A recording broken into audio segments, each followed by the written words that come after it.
Hello viewers, welcome to our channel maple educational services.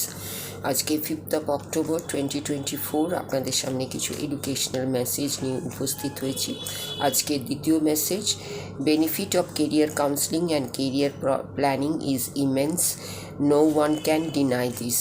Career planning এবং career কাউন্সেলিংয়ের যে এর বেনিফিট সেটা হচ্ছে বহুল প্রচলিত এবং অনেকভাবেই এটা গ্রহণযোগ্য এবং এটা কেউই উপেক্ষা করতে পারে না এবং এটা অস্বীকার করতে পারে না যে কেরিয়ার কাউন্সেলিং কেরিয়ার প্ল্যানিংয়ের কোনো গুরুত্ব নেই, উপযোগিতা নেই।